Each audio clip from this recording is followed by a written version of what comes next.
I come before you with a heart that is heavy, but also open. I come not to speak as a man defending himself, but as a leader willing to acknowledge fault.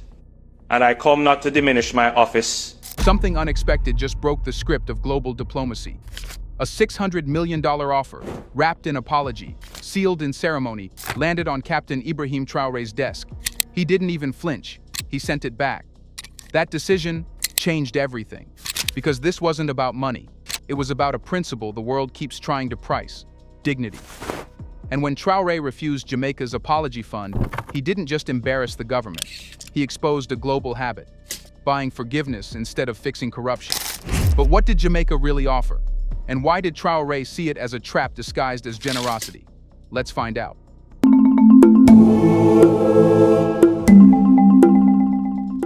The story began quietly.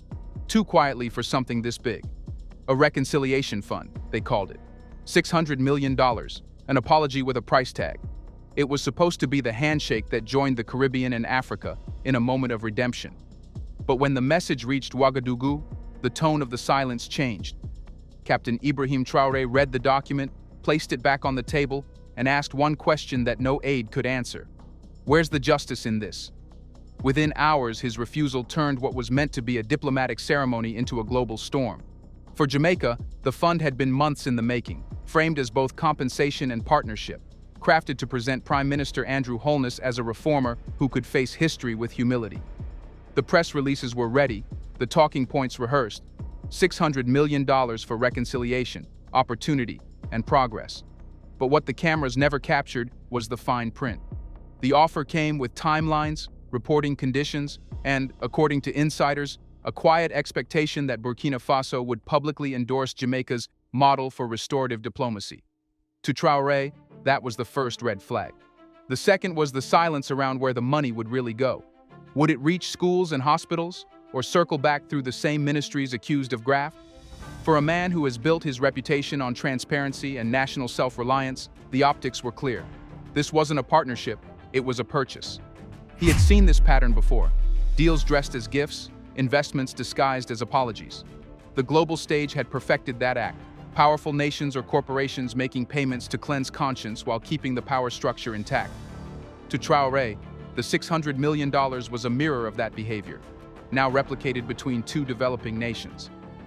If we start buying forgiveness from one another, he told an aide privately, we become the same system we claim to resist. By the evening of the announcement, word of his rejection had already leaked. International outlets scrambled to verify it, while regional stations in West Africa framed it as an act of defiance. Social feeds filled with disbelief. Why would any leader turn down that amount? But those who follow Traoré's politics understood immediately. He has built a new kind of diplomacy, one where money is the final step, not the first gesture. In Jamaica, the reaction was more complicated. The Holness administration had invested political capital in presenting the fund as progress. Within hours of Traoré's no, opposition lawmakers began questioning the government's motives. Was this really about reconciliation? Or was it an attempt to launder reputation at home while projecting moral leadership abroad? The story evolved faster than anyone expected. Students at the University of the West Indies held impromptu debates. Radio callers questioned whether an apology bound to money was ever sincere. African commentators, meanwhile, called it the first rejection of conditional repentance. By the next morning, what began as a bilateral misunderstanding had become a global conversation about what restitution truly means. Traoré never issued a dramatic statement. He didn't need to. His silence spoke louder than any speech could. For him, rejecting the offer wasn't a stunt, it was a filter. If Jamaica's leadership truly sought reform, the dialogue could continue without the check. If not, then the check had already revealed the limits of their sincerity. That is how a single decision from Ouagadougou rewired the moral circuitry of diplomacy. It reminded the world that apologies lose value when they arrive with instructions attached.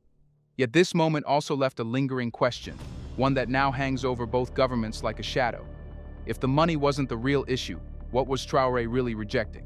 Every diplomatic gesture carries two messages, one written in ink, the other in intention. Traoré wasn't reacting to the paper he saw, he was reacting to the silence between its lines. When news of the $600 million proposal reached him, he didn't ask about figures, he asked about the function. What was this money meant to repair, the past, or the perception of those offering it. Because in global politics, currency often hides guilt better than words do. The official explanation framed the offer as a bridge of reconciliation, a modern step toward Afro-Caribbean unity. But Traoré saw something more calculated, a performance of morality meant to distract from the decay within. For him, the problem wasn't generosity, it was geography, the direction in which that generosity flowed. Jamaica's leadership wanted to be seen as giving, not reforming. The offer spoke loudly about compassion abroad, but whispered about accountability at home. That contradiction exposed the core issue. It was easier to export morality than to implement it. In private discussions, Traoré reportedly told his advisors that every coin carries a conscience. When a nation transfers money without transferring values, he said, it simply relocates its corruption.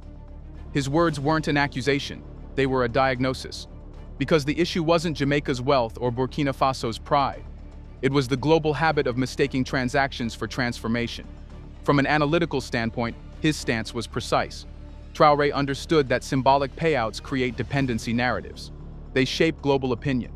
The giver becomes virtuous. The receiver becomes validated only through acceptance. Refusing breaks that cycle. It recenters power in principle, not in price. This is why the rejection rattled so many institutions. It wasn't just about a deal gone wrong. It questioned the moral economy that underpins modern diplomacy. If one leader can decline such an offer, what happens when others start measuring worth not in dollars, but in dignity? But Traoré also recognized something psychological in this proposal, the politics of deadlines. The offer came with a timeline for acceptance, a subtle condition that said, your dignity expires soon. Act fast. That framing weaponized urgency against principle. It tried to make patience look foolish. And yet, patience is what revolutions are built on. He understood that by accepting the money, he'd be endorsing a dangerous precedent, that nations could fix image crises through checkbooks, not through change. History is full of similar illusions. Aid packages replacing accountability. Peace deals signed with ink that never dried into justice. Traoré saw the repetition forming and chose to interrupt it. His refusal, therefore, was not economic defiance. It was ethical clarity. He separated the gesture from its disguise. And in doing so, he exposed a truth the world rarely admits. Many apologies are written for audiences, not for victims. The real story here wasn't about rejection. It was about redirection. Traoré shifted the global conversation from the size of offers to the substance of systems. He didn't just question how nations pay. He questioned why they believe payment equals progress. That shift created a deeper discomfort in international circles. Diplomats, who for decades relied on the language of support and solidarity, now faced a counter-doctrine, one demanding moral reciprocity instead of financial gratitude. But to understand why Traoré could articulate this so sharply, we need to step back from the event itself and into the mind that produced it. Because his rejection didn't come from anger. It came from a worldview years in the making, a philosophy built on survival, sovereignty, and the refusal to outsource integrity. So the next question naturally follows. What belief system allows a man to walk away from millions and still call it progress? Let's pause for a second to say, big thank you to the Black Culture Diary community, where Black voices, stories, and legacies are preserved and amplified. By becoming a member, you're not just supporting the channel, you're becoming part of a powerful cultural movement. Let's continue. To understand why Ibrahim Traoré turned away from a $600 million offer, you have to understand the kind of man who believes poverty is safer than dependence. His decision didn't emerge overnight. It was shaped by years of watching the global stage teach poor nations to measure success by the size of foreign grants. In his world, dependency is the slowest kind of defeat, polite, invisible, but final. Traoré's doctrine is built on three foundations: self-reliance, accountability, and moral capital. Self-reliance means a nation must feed its people before it feeds its image. Accountability means every handshake with the world must be backed by a clean hand. And moral capital, his rarest weapon, means a country's integrity must be treated like currency, guarded, earned, and never traded.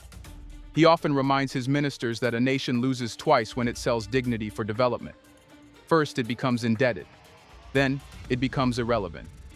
Because when a country starts accepting value from others, it forgets how to create its own. This is why his idea of progress looks strange to those used to Western metrics. Traoré doesn't chase GDP growth for headlines. He chases resilience, the kind that keeps hospitals open without foreign aid, that builds schools without IMF signatures. His philosophy isn't anti-money, it's anti-manipulation. He sees financial dependence as the new colonial frontier, quiet, modern, and legal. In one speech that barely made international headlines, he framed his worldview with surgical precision. When a people are free in spirit but not in budget, their independence is a costume. That line explains everything. It's not that he refuses money that comes with memory loss, the kind that asks a nation to forget its exploitation in exchange for a payout. This conviction didn't arise from ideology but experience. Traoré has seen how assistance programs drain accountability from within. Once a government grows accustomed to external funding, the citizen's voice weakens. Leaders stop answering to the people and start answering to donors. Over time, the government becomes fluent in grant applications and illiterate in justice. That is the disease he is trying to cure. His brand of leadership is confrontational, not because it enjoys confrontation, but because confrontation is the only language the powerful still hear. He believes silence is complicity, and politeness is how injustice renews itself. His critics in global circles often label him radical, but that's a lazy description. There's nothing radical about demanding fairness. What makes him dangerous to the status quo is that he understands the psychological weapon behind charity, how it creates the illusion of choice. When the giver controls the terms, gratitude becomes obedience. For Traoré, rejecting Jamaica's offer wasn't a financial act, it was a cultural reset. He was reteaching nations, especially those of the global south, that saying no is a strategic tool, not an emotional one. He turned refusal into policy. In his mind, every no to dependency is a yes to future sovereignty. This mindset is beginning to echo through Africa's younger generation. Students, activists, and reformists now quote his speeches as economic gospel, using his logic to question international partnerships, trade deals, and even NGO influence. To them, he represents the first leader in decades who doesn't ask the world for understanding. He demands it, and that's why his philosophy matters beyond Burkina Faso. It's not confined to a nation, it's becoming a framework. His doctrine of dignity teaches others how to navigate global politics without kneeling. But every doctrine faces a test, the moment where belief meets backlash. And that test arrived the moment his rejection turned into resistance movements across continents. So the question now becomes, how did one man's moral stance ignite protests from Kingston to Kigali? And what does that fire reveal about the world's hunger for truth? Here's a reminder to please like and share the video and subscribe to our channel to watch more videos on Black culture, history, civilization, and identity. Let's continue now. When Ibrahim Traoré said no, most thought the moment would end at the press release. It didn't. It began there. Within 48 hours of his rejection, small groups started gathering in Kingston's downtown squares. At first, they came with questions. Why was the deal refused? What did he see that we didn't? But those questions soon turned into conviction. Protesters carried placards reading, "We don't need apologies, we need accountability." The movement spread with startling speed. Universities across the Caribbean began hosting debates about political morality and the new face of anti-corruption leadership. On the other side of the Atlantic, the conversation turned electric. In Accra, students marched carrying portraits of Traoré with the words, "Africa listens now." In Nairobi, social media was flooded with the hashtag, not as fanfare, but as philosophy. Something larger than politics was happening. A psychological realignment. People who had grown numb to diplomatic theater suddenly saw someone doing what they wished their leaders had done long ago, refusing to play the game. For decades, citizens of both Africa and the Caribbean were told to wait for reforms, for investments, for recognition. Every government promised the future, every generation inherited the debt. But when Traoré refused money on principle, he flipped that narrative. His act said what countless sermons and speeches never could. If your dignity is negotiable, you've already sold your freedom. This resonated most with the youth, the demographic that has spent its entire life caught between poverty and pretense. They've watched their nations depend on external aid while their internal systems corroded. They've been told that sovereignty is symbolic, that real progress comes with partnerships. But Traoré's defiance gave them language to describe what they'd always felt, that aid without accountability is modern colonization wearing perfume.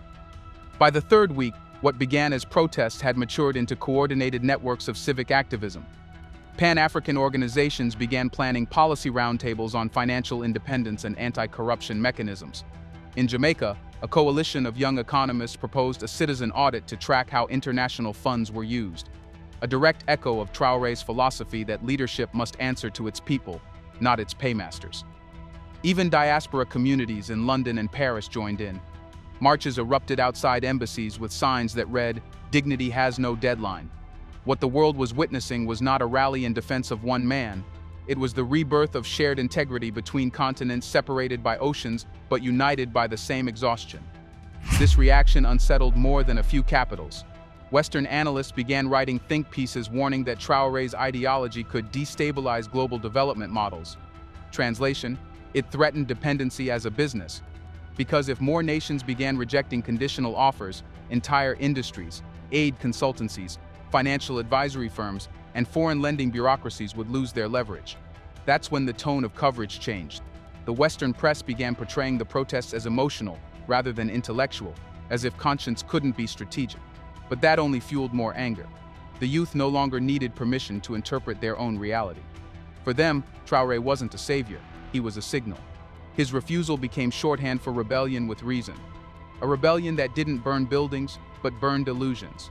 The illusion that progress needs permission. The illusion that corruption can be cleansed with currency. As the fire spread, the question shifted from why did he reject the money to what are we still accepting? And that's when it became clear. This was no longer about a headline. It was a historic pivot in political consciousness. But every awakening invites a response. Movements force systems to reveal themselves. And that brings us to the next phase. How governments, both in Jamaica and abroad, reacted to the one leader who refused to play by the rules of apology politics. So the next question naturally follows. What happens when a global order built on money meets a man who doesn't need it? When a man refuses what the world worships, the world first mocks him, then studies him. That's exactly what happened after Traoré's defiance. Governments that once dismissed him as a populist now began to take notes. Inside diplomatic circles, analysts quietly admitted what they wouldn't say aloud. His no had more moral power than most nations' yes.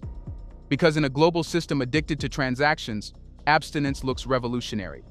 Within weeks, internal memos began circulating in Western and Caribbean ministries. They warned of a spreading ideological pattern, nations starting to question the ethics of conditional funding or the legitimacy of apologies attached to budgets. The fear wasn't about the money itself, it was about control. Traoré had proven that dependency could be resisted, and that resistance was contagious. Jamaica, caught in the eye of the storm, found itself navigating embarrassment and awakening simultaneously. The Wholeness administration tried to downplay the controversy, framing the fund as a misunderstood gesture. But the domestic conversation had already evolved. Local media began scrutinizing the structure of foreign deals, while opposition voices used Traoré's stance to demand audits of government spending. In the Caribbean, small states long accustomed to quiet diplomacy suddenly found their citizens demanding louder accountability. It wasn't about siding with Burkina Faso. It was about rediscovering the moral language they'd lost in the noise of trade agreements. Across Trinidad, Barbados, and St. Lucia, talk shows began dissecting whether post-colonial states had traded subjugation for sponsorship. Meanwhile, in Africa, Traoré's stance reshaped something deeper than policy. It recalibrated pride.